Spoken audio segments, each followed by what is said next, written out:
मधुबन के बाबा, मधुबन के बाबा मुरली वाले, आपका क्या कहना, आपका क्या कहना। ओम शांति। आज 11 नवंबर 2022 के साकार मधुर महावाक्य हैं। आज मीठे मीठे बाप दादा बोले, मीठे बच्चे, बाप जो सदा सुख देते हैं, रोज पढ़ाते हैं, ज्ञान खजाना देते हैं, ऐसे बाप को तुम भूलो मत, श्रीमत पर सदा चलते रहो। बाबा ने कहा, मीठे बच्चे, बाप जो सदा सुख देते हैं, रोज पढ़ाते हैं, ज्ञान खजाना देते हैं, ऐसे बाप को तुम भूलो मत, श्रीमत पर सदा चलते रहो। बाबा ने आज प्रश्न पूछा कि बाप की जादूगरी कौन सी है जो मनुष्य नहीं कर सकते हैं, और उत्तर में बाबा कहते, कांटों के इस जंगल को बदलकर सुंदर फूलों का बगीचा बना देना, पतित मनुष्य को पावन देवता बना देना, यह जादूगरी बाप की है, किसी मनुष्य की नहीं।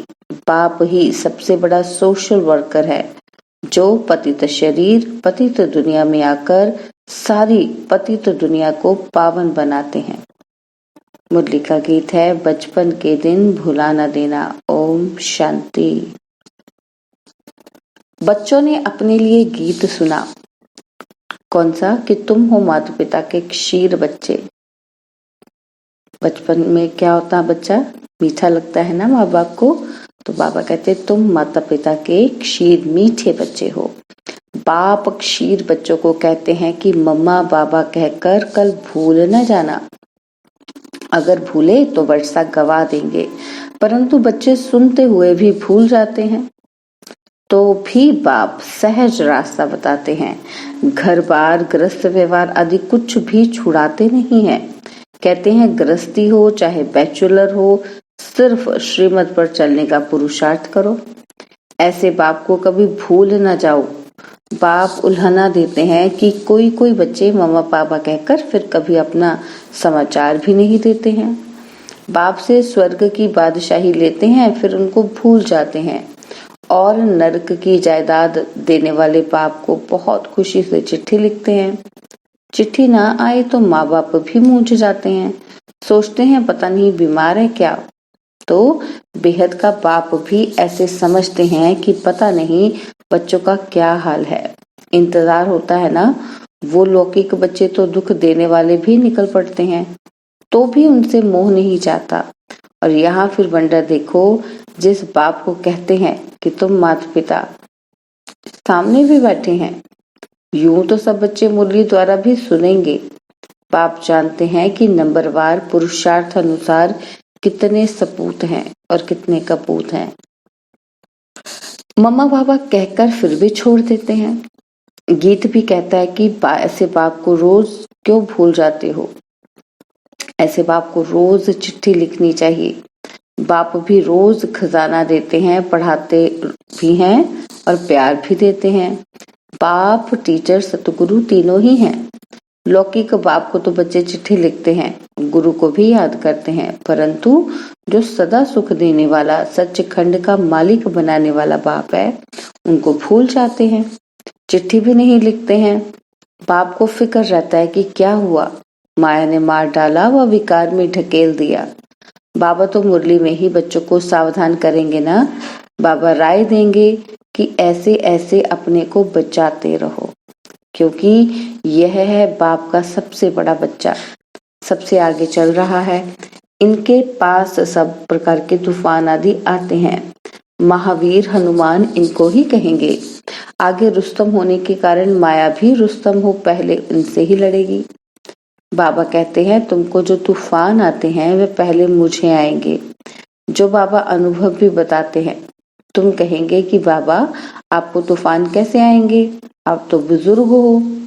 बाबा कहते हैं कि हमारे पास सब आते हैं, नहीं तो हम तुमको सावधान कैसे करें। परंतु बच्चे बाबा को बताते ही नहीं हैं। तूफान में घुटका खाकर डूब मर जाते हैं, अपना पद भ्रष्ट कर देते हैं। इसलिए बाप कहते हैं कि एक दो को याद दिलाते रहो। बाबा को पत्र तो लिखो, हर बात में एक दो को सावधान करो, माया बड़ी तीखी है, घूसा मार देती है। और तुम बच्चे सारी दुनिया के सच्चे सोशल वर्कर्स हो। वह हद के सोशल वर्कर हद की सेवा करते हैं, और यह बाप तो सारी दुनिया का सोशल वर्कर है। सारी पतित दुनिया को पावन बनाना यह बाप के ऊपर है। बाप को ही भुलाते हैं, ऐसे बाप को बाप कह बच्चे भूल जाते हैं। ये गीत भी कोई का टच किया हुआ है कि जैसे कोई कोई शास्त्र भी अच्छे बने हुए हैं जो मनुष्य अपने पास रखते हैं। यहाँ तो शास्त्र चित्र आदि कुछ भी नहीं है, यह चित्र भी अपने ही बनाए हुए हैं। वह सब चित्र हैं संशय बुद्धि बनाने वाले, और यह चित्र है निश्चय बुद्धि बनाने वाले। दुनिया को तो मालूम ही नहीं कि भारत स्वर्ग था। भारत का कितना मान है। यहाँ ही शिव बाबा आते हैं। शिव को बाबा कहते हैं, फिर है ब्रह्मा बाबा, विष्णु को बाबा नहीं कहेंगे। यह भी तुम बच्चे जानते हो। दुनिया के मनुष्य तो कहते हैं कि हे पतित पावन आओ, हम पतित हैं, आकर पावन बनाओ। परंतु यह नहीं जानते कि वह पतित से पावन कैसे बनाएंगे, कहाँ ले जाएंगे। बस तोते मौफिक बोलते हैं, बिगर अर्थ कुछ भी नहीं जानते। अरे गॉड फादर कहते हो तो फादर माना प्रॉपर्टी, और किसी को फादर नहीं कहा जाता। विष्णु और शंकर को भी फादर नहीं कह सकते, तो किसी और को कैसे कहेंगे। सब समझते हैं कि गॉड फादर निराकार ही है। आत्मा इस देह में आकर पुकारती है ओ गॉड फादर, और बाप आकर देही अभिमानी बनाते हैं। तुम बाप को कहते हो कि बाबा हमको पावन बनाओ और पावन दुनिया में ले चलो, और शिव बाबा आते हैं भारत में पवित्र प्रवृत्ति मार्ग बनाने। बाप कहते हैं कि तुम प्रवृत्ति मार्ग वाले पावन थे, तुम ही चाहते हो हम पावन बने। स्वर्ग को याद करते हो, बैकुंठ कहने से श्री कृष्ण याद आता है। यह नहीं समझते कि प्रवृत्ति मार्ग के महाराजा महारानी लक्ष्मी नारायण को याद करें। अब मनुष्य चाहते हैं शांति। ये सारी दुनिया का क्वेश्चन है, उसकी जवाबदारी बाप के ऊपर है। जब भारत नरक हो जाता है तो उसको स्वर्ग बनाने बाप ही आते हैं। नरक फिर कौन बनाता और कब बनाते हैं कोई नहीं जानते।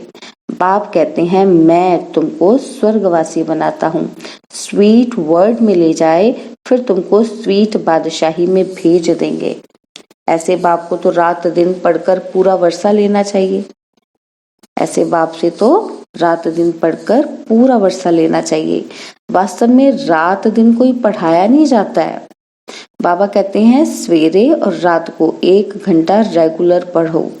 सवेरे का समय तो सबको मिलता है, 1 सेकंड की बात है, सिर्फ बाबा और वर्षे को याद करना है। फिर भी तुम भूल जाते हो, फिर कहते हो कि बाबा हम क्या करें। तो याद भी बड़ी सहज है, सृष्टि चक्र का ज्ञान भी बड़ा सहज है। यह है पापात्माओं की दुनिया, और तुमको पुण्य की दुनिया में जाना है। शिव बाबा को याद करो। गृहस्थ व्यवहार में रहने वालों के लिए भी बहुत सहज है। तो बाप बच्चों को जरूर याद करते हैं। फलाने की कभी चिट्ठी नहीं आती है, क्या हो गया है। वह जब सामने आते हैं तो पूछता हूँ क्या बेहोश तो नहीं हो गए थे। बाप के साथ इतना लव नहीं, पाई पैसे कमाने वाले में लव चला जाता है। बाबा को समाचार देना चाहिए। बाबा हम जीते हैं, खुश हैं, औरों को भी परिचय देते रहते हैं। बाबा तो रोज मुरली में याद प्यार भेजते हैं, बाकी एक एक का नाम तो नहीं लिख सकते हैं। तो बच्चों को भी अपना समाचार देना चाहिए। इस समय सारी दुनिया का मुंह काला हो गया है, उनको बाबा आकर गोरा बनाते हैं। बाबा भारत का मुंह फेर देते हैं, कांटों के जंगल को फूलों का बगीचा बनाते हैं। कैसा जादूगर है।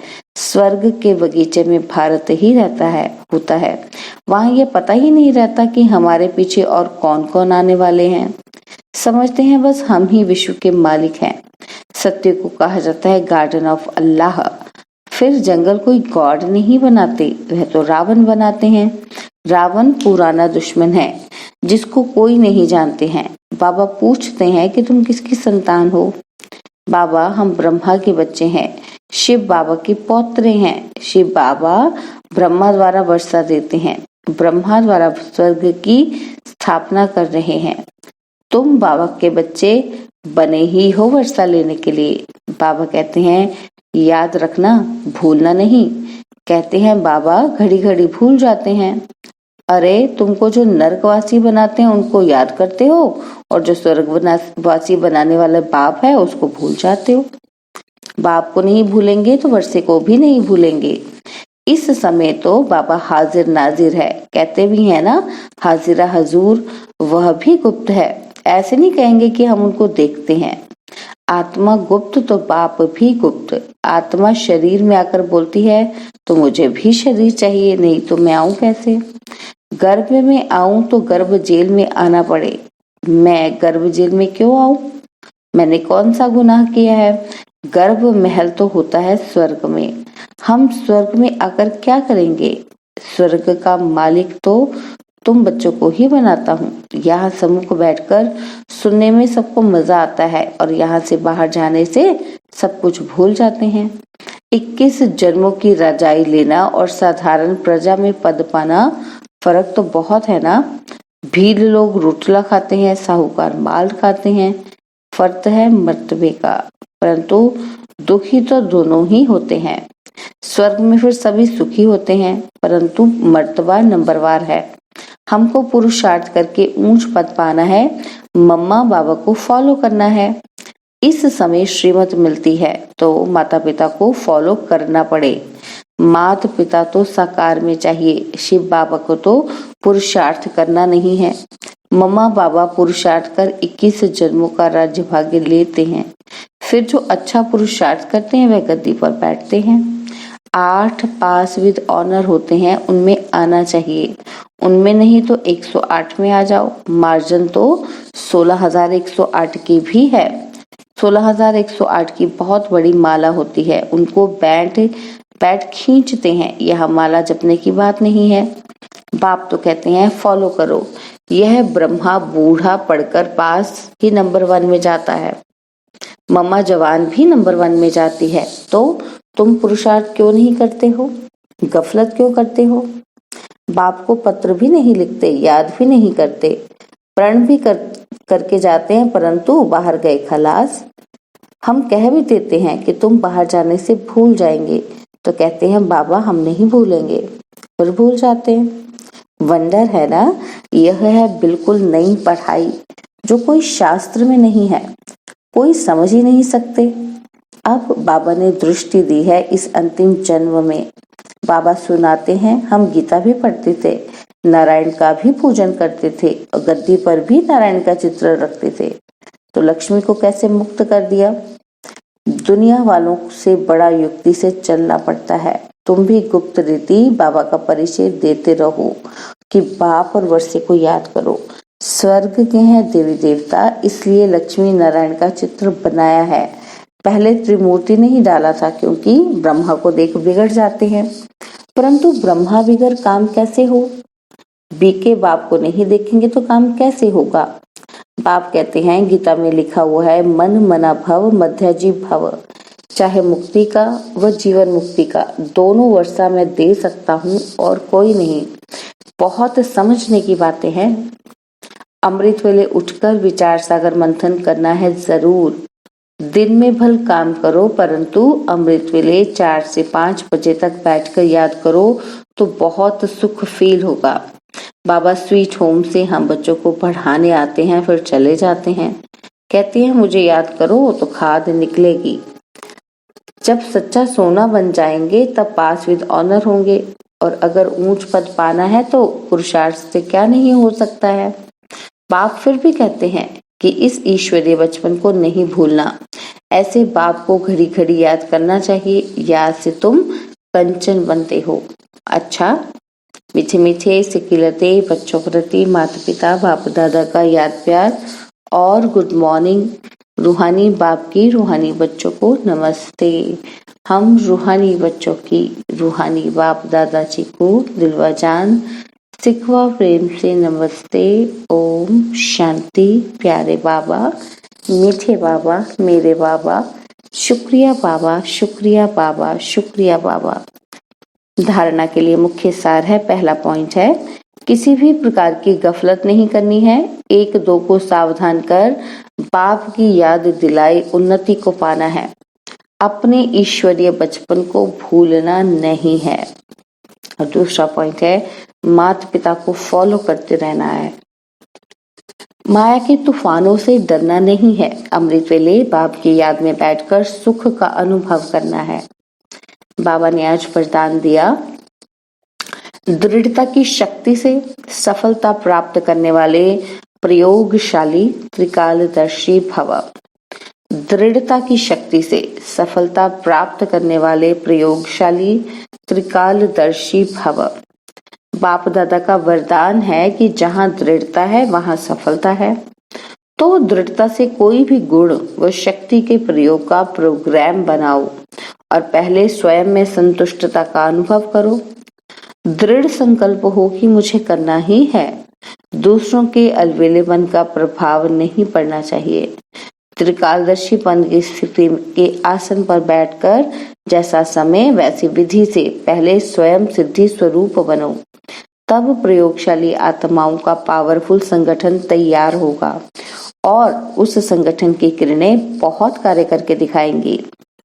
स्लोगन है, सर्व की दुआएं प्राप्त करने वाले ही संतुष्ट मणि है। सर्व की दुआएं प्राप्त करने वाले ही संतुष्ट मणि है। ओम शांति। और अब यह एक बहुत अच्छी वीडियो भी जरूर देखें।